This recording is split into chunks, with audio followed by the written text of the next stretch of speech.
Uh, I I don't remember exactly when the idea of writing this book came, but I think sir can correct me if I'm wrong. Uh, Both of us, it was in 2011. We were in MTTS camp in ICT. I was the local coordinator, and both of us, I think, had gone to this Maharashtra Bank because it was just almost towards the end of the program. Uh, so that time we were just waiting for our turn, and then I think sir said that let us write this book on real analysis.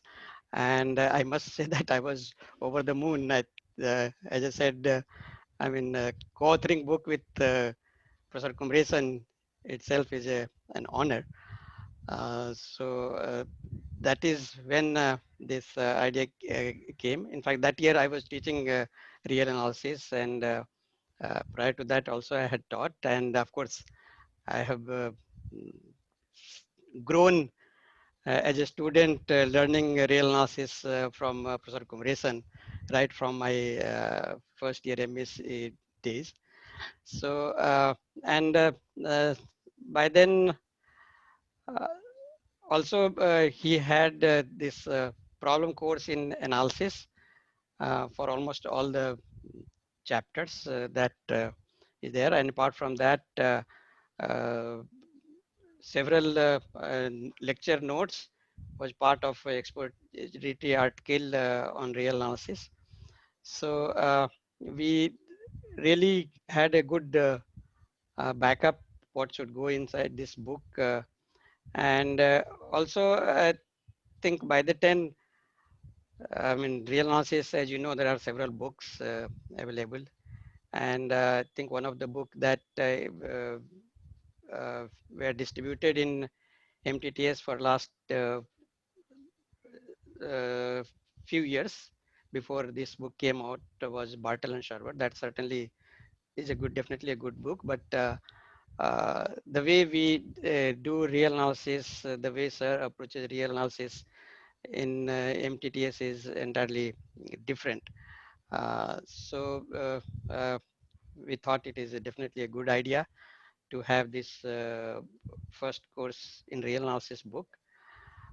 So that is when I think that idea uh, came, and as I said, I was over the moon. Just that day, I spoke to my wife, and then she said, "Oh, that's very nice. I mean, you can start from tomorrow itself."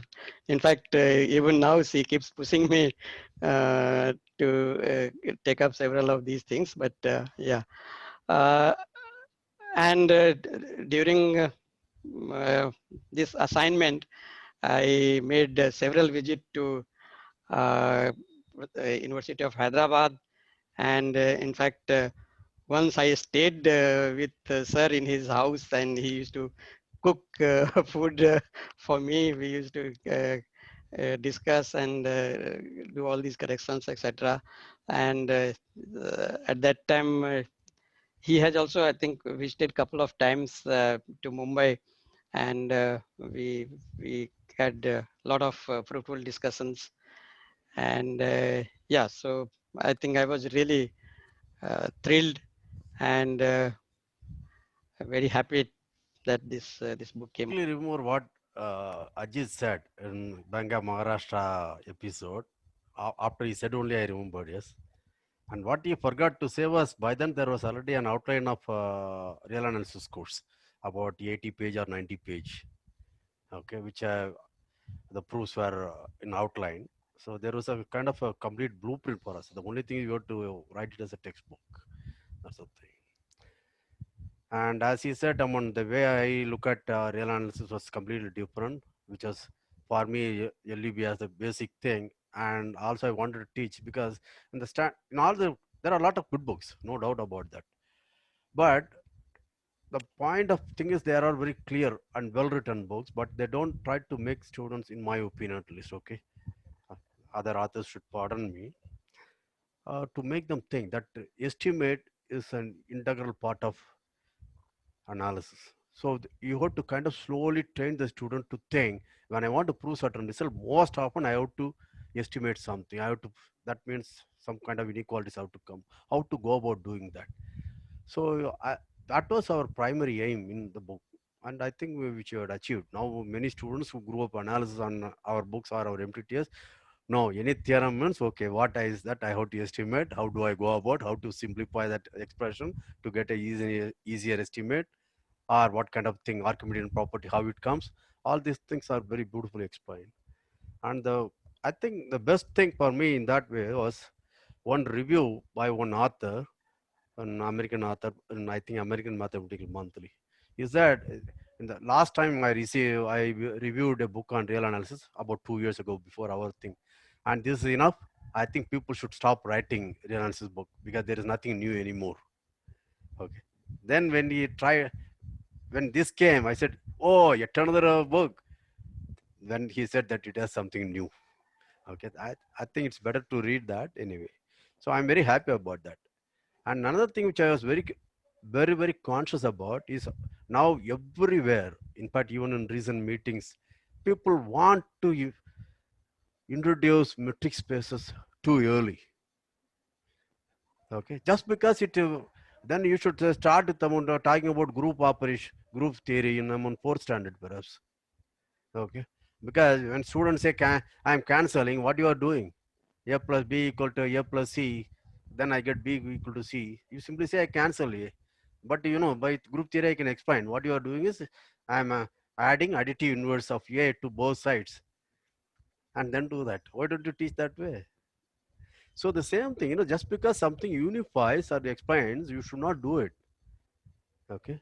There is a kind of process, the way human mind works. So I set up on real analysis, and also people who grew up too early in metric spaces are invariably very insecure about estimates and inequalities. This is what I found. Okay. In fact, for most often modern people, they have a lot of problem with analysis simply for that reason. Okay. Because continuity metric space, what do you do after that? Then immediately you prove epsilon delta version, and then you say inverse image of open set. What is there? There is no inequality, nothing. And when they talk about uniform continuity, the only theorem they can prove is any continuous function, a compact metric space uniformly continuous, that kind of thing. But they don't know how to prove certain things are uniformly continuous, not uniformly continuous. They have no idea because you have to look at the behavior. So we wanted to teach analysis means you have very small group of functions and you want to compare other functions with their behavior and try to get some idea. That I think we had done very well in our book. Yeah, I don't want to say much because there is a lot to say about that book, but yes, but these are the basic tenets and principles. I think we have done a reasonably good job. Proof techniques are awesome. I mean, why to take? I mean, just the sake of saying. I mean, why somewhere that epsilon by 2 comes or whatever comes, then why it comes, that is well explained there. I mean, if someone is starting real analysis, so he can start real analysis from here. We go through our foundation in mathematics, that book, and after that this real analysis, this will be a great thing. Yeah, I agree with you. In fact, if students really go through these two books, work hard through these books, and I think they can read any book after that. They can be self-reliant, okay, independent. They don't need any teacher or anything. Reasonably good book should be enough for them to go along. I agree with you. Hello sir, Yes. मैं आपकी किताब पढ़ता हूँ ना तो ऐसा लगता है कि आप मुझे सामने पढ़ा। Yes. Yeah. Yes. He is That. saying that, yeah. Yeah, I understood that. In some sense, it's my hallmark. Okay, it's a hallmark for all my books. And like Aman, almost everybody, when they meet me or when they write to me, they say it looks that you are sitting along with me and teaching me, because I write in the conversational tone. Because yeah, even in my videos you can see I think somebody is in front of me and I explain. You watch that video, a newcomer will think I thought there is some audience for me. they may not know that there is no audience. Yeah. That's because of what I said yesterday. When I want to teach, I want the the person who receives should understand. That's my primary concern. Yeah. Thank you very much. Yeah. As we all know that there are some duos in mathematics like Bolzano-Weierstrass, Argela-Ascoli, and Cauchy-Riemann like that. And when we started studying any real analysis book, always series is followed by sequence. So we have considered that sequence and series are also some duos, like they are interrelated. But in your book, you have placed sequence, then after that continuity, after that differentiability, as they are interrelated, and after that you have placed the series part. So, do you want to make some comment on this? Yeah. The thing is, you can see it's a very good perspective question because I broke away from the tradition. We broke away from the tradition. That's because you can see I use sequences knowledge to prove continuity, various theorems. And you go to the way I do differentiation, you will see I use knowledge of differentiation. So it is a natural sequel for me. Okay. And I don't need one infinite series here.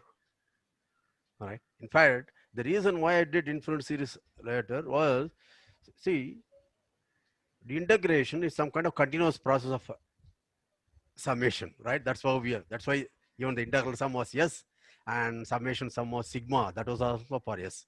Okay, our forefathers, they thought it's essentially the same thing. It's a continuous summation, whereas this is perhaps discrete summation. So I thought it should be a natural way from the infinite series going to integration kind of thing. That's the reason. Okay, where this natural flow would have been affected if I broke it in between the infinite series chapter.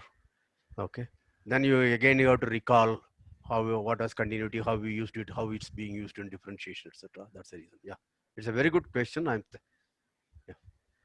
Yeah, sir, not even that only. Limit is after continuity, and in foundation in mathematics course, relation is after function.